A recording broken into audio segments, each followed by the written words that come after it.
Good morning. I feel that I have to be present to receive. Is that necessarily true? What do you mean? I have to be present to receive? I'll give you an example. Like in my business, I usually do the work personally, and I've called forth that people pay me just for my name or just for being physically present without actually efforting. And I've been able to manifest an example like that, but I find that as time goes on, I'm having to put more effort into it. And I feel like I have to effort once the money comes in. I would like to change that belief so that I can just sit down and receive, because you've talked about our feeling of deserving, our feeling of, for lack of a better word, entitlement. We're entitled to whatever it is that we want to receive. I want to be able to receive like that without so much effort. I want to spend more time dancing and having fun than actually working. Well, that's really what this gathering is all about, because so many of you are working very hard to justify your well-being. But we're talking about energy lining up. So let's talk about this in some detail here. You'll really hear this. Okay. So whatever you're living has caused you to offer a desire.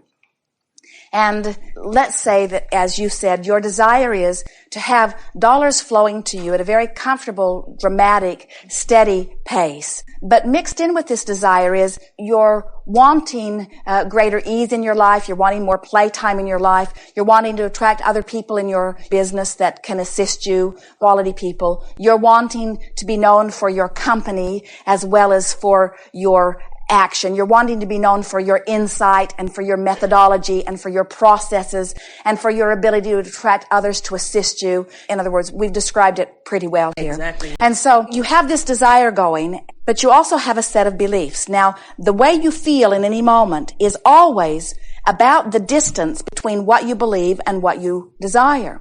So you've got this desire going, and then let's say that you currently believe that in order for dollars to really flow to you, that you've got to be there. Let's say that you don't have anyone that's really a leader like you are. And so if you're not present, it's really not going to be as sharp and clear and a satisfying result as you want. So under those conditions, you be there.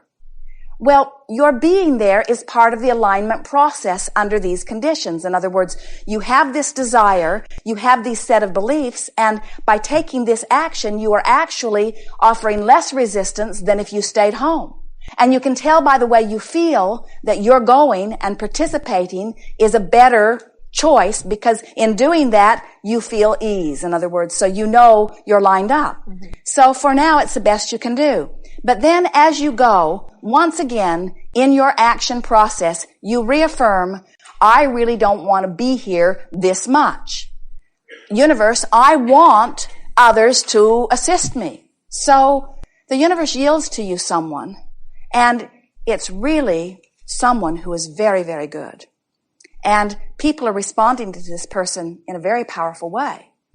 And you're starting to feel a little uneasy because they like this person a lot, and this person has talents that even go beyond some of the talents that you have. You're not identical, and now you're feeling some kind of uneasiness. Even though the universe has yielded to you what you said you want, now what's surfacing is something else that was out of whack that you didn't even know was out of whack. So you say, oh, well, that person's out of here.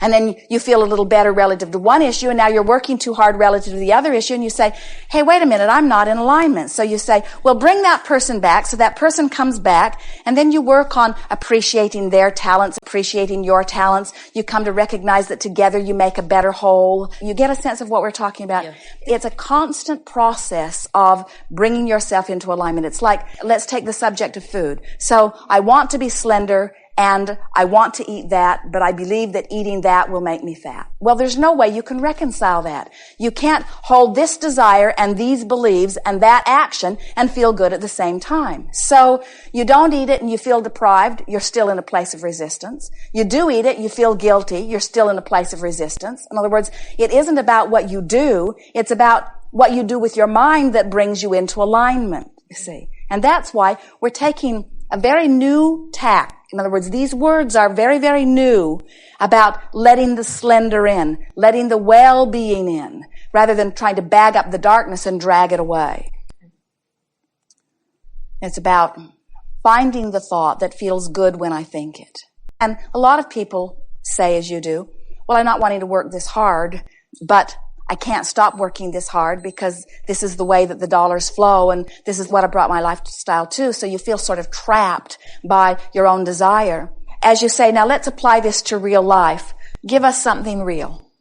A legal matter, I'm representing somebody, and there are so many attorneys on the other side. We want you to do this, we want you to do that. If you don't do it, there will be sanctions, blah, blah, blah. And I just came into the case, trying to find my way around it.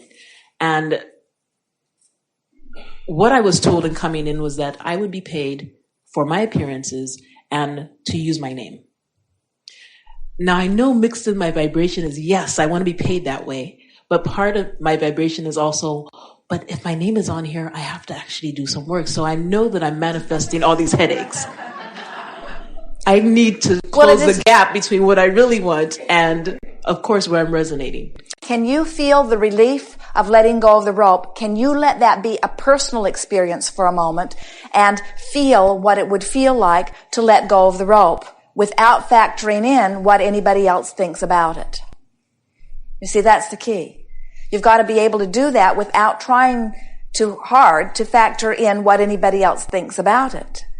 Well, my way out that I've used in other situations is to challenge the universe to show me how to do that, and then to let the way for me to feel release come to me. So I guess I'll have to do that here. So give us a little more clarification around that. We're going to get to the bottom of this easily here. Just ramble just a little bit. Okay, what I really want is to just get paid for sitting in the room, or just get paid for looking over somebody's shoulder, or for coming up with an idea. That's what I really want. Why? Because it'll be fun. And my energy can be spent doing things that are more fun to me. Well, now let's talk about this a little bit. Do you remember being a little girl? And do you remember being in a room with adults? And do you remember having something that you wanted to say? And do you remember someone saying to you, just sit there and be in the room and don't say anything? In other words, is that really what you want? Do you really have nothing to say? Well, I have lots of things to say. Maybe to be clearer, I would like to be in the room to say what I have to say, not have to lift a pencil, turn on my computer or anything, and simply get paid. I'd like to be able to take off on vacation, come back and have checks sitting there waiting for me. That's what I want. And I know I can create that, because I think this situation here is my first step towards that. I can see parts of it that I want and parts that I don't want. So it's more about letting go of the stuff I don't want. So we want to put something in a very clear perspective for you, because there are about 200 people in this room, many of whom would give their right arm to be sitting in this chair. In other words, you should feel the vibration as the hands go up, and the desire is very powerful about, I want to be there. And yet here you are. In other words, we have to tell you that the vibration of your desire was really out there.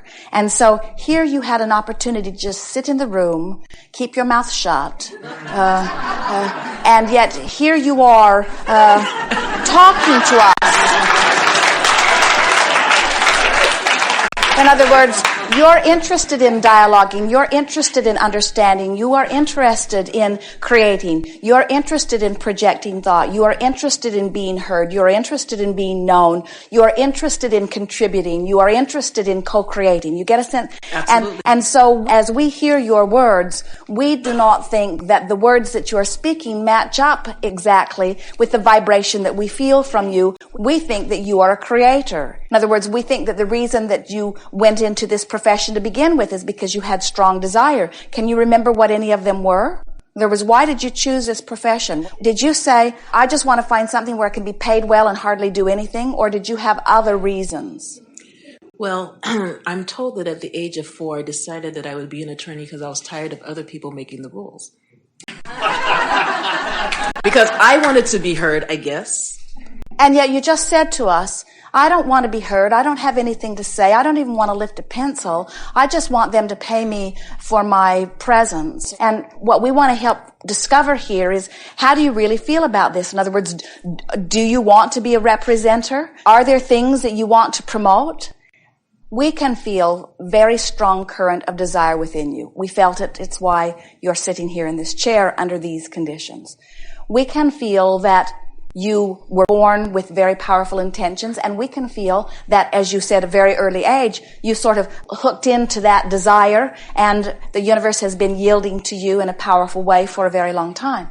Now we feel what has happened to you is that as you sort of got caught up in the gridlock or the nitty-gritty of all of the details, that there's just far more doing or far more action than you want. In other words, you're an idea person, you are an inspired person, you are one who is able to see the total vision, you are able to sniff out or get a whiff of what's really going on, and even on psychic levels understand it at very deep levels. You are an overseer, you are an overviewer, and we find that very commonly of those who come here to play with us. You like to plant the grass, you don't like to stick around to mow it. Someone put it in other words, you're sort of the visionary that is reaching out there. And we can still feel that. But we think that you are misrepresenting what you really want when you describe it as, I just want to sit back and not do anything. We think what you're saying is, I don't want to get bogged down. I don't want to argue with people constantly. I don't want to deal with the minutia of all of this stuff. I want to hold the idea purely, and I want to, on a vibrational or energetic level, move things into place, and I want to be responsible and a part of the uplifting process. I just don't want to get bogged down in all of the nitty-gritty. That's exactly it.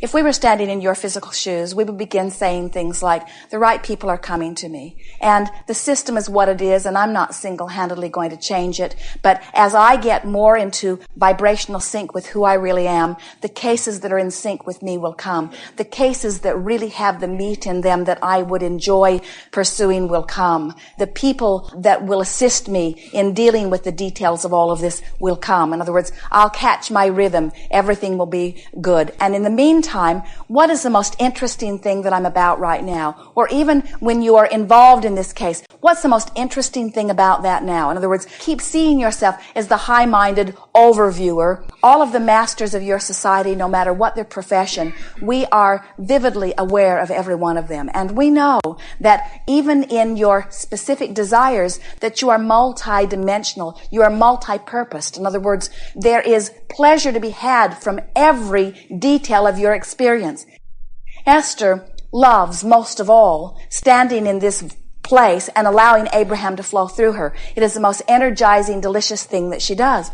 But you will be hard-pressed to find anybody who is having more fun in the computer than Esther is having, or more fun driving the monster bus than Esther is having, or more fun cooking a meal than Esther is having. In other words, there are all kinds of things that are really not up to par with who she really is in terms of what she has come to add value to the world. And yet there are many aspects to her life experience that are far from what she's doing right here and now that are equally in the moment pleasurable, because there's not resistance in the moment of doing it. You get a sense of it? Yes.